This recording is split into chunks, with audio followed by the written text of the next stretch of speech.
Hi, my name is Meryl Aldegary, and I was the first video jockey.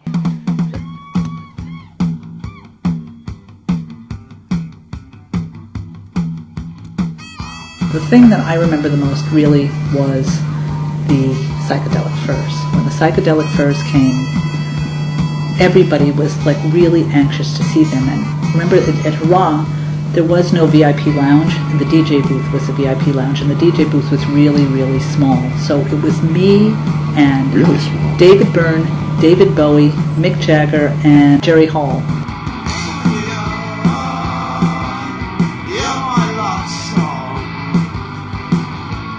But of course I was so nervous and insecure. David Bowie was like looking through the records, and I practically slapped his hands. I might have slapped his hand and said, "You nobody touch it. Nobody touches my records." Nice icebreaker. Right. I'm working on a series of documentaries to bring to life over 200 hours of live music video that I filmed in a nightclub called Hurrah from 1980 to 1981.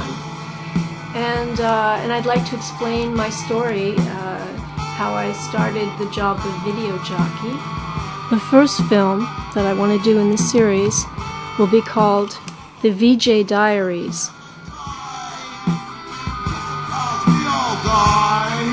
Hurrah was like a big multimedia sandbox.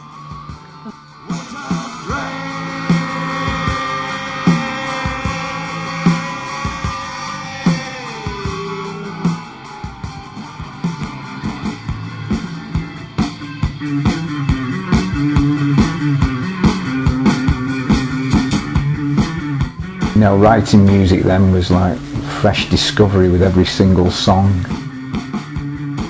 I heard that your bass was stolen, and I'm wondering... No, it wasn't the bass. We had all our equipment stolen.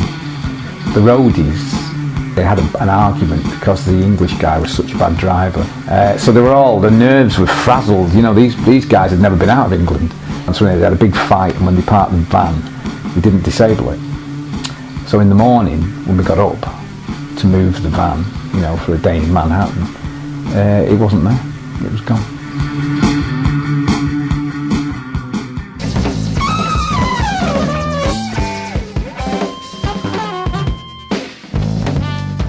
But everything at that time was moving kind of fast, so you just took whatever you were learning and whatever you were experiencing and just brought it from one project to the other. At exactly that moment, I was probably in 3 or 4 bands that would all play in that circuit at that time in Manhattan, which would be CBGB and Hurrah or Danceteria, Tier 3. And I would play sometimes 3 or 4 times a weekend, but always with different bands.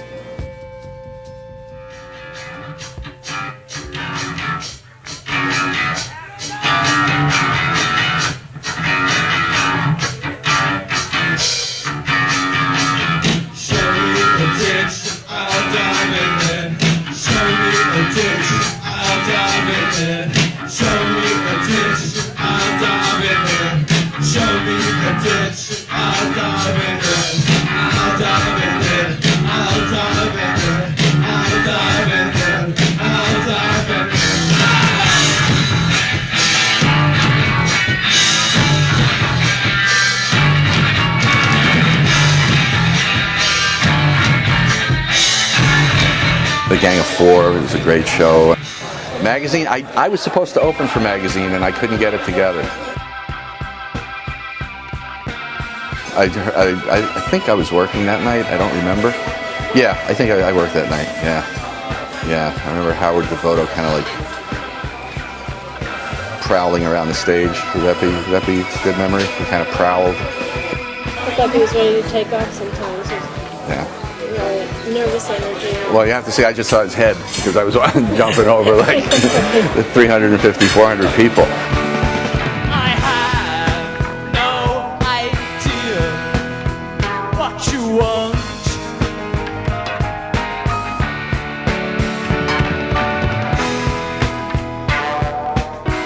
But there was something I meant to say.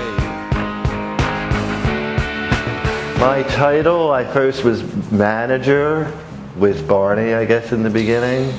I thought that there had to be more activity in the room to keep everyone interested, and the architecture of the room was set up so you could lounge on big pillows and mirrors, and there were waiters that would serve drinks at first, so you could sit there and look at videos, and it was to keep people there in the room either before or after the performances, because the performances at most there were 2. I mean, unless we did the opening act, headliner, and then the opening act again, but that was really unnerving. And by that time the opening band couldn't play another set because they were too high.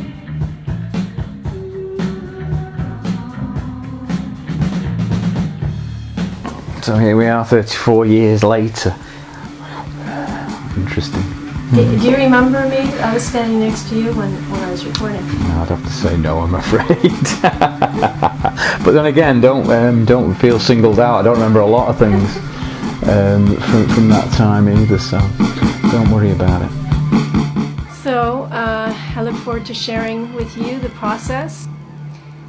Thank you for watching. Bye.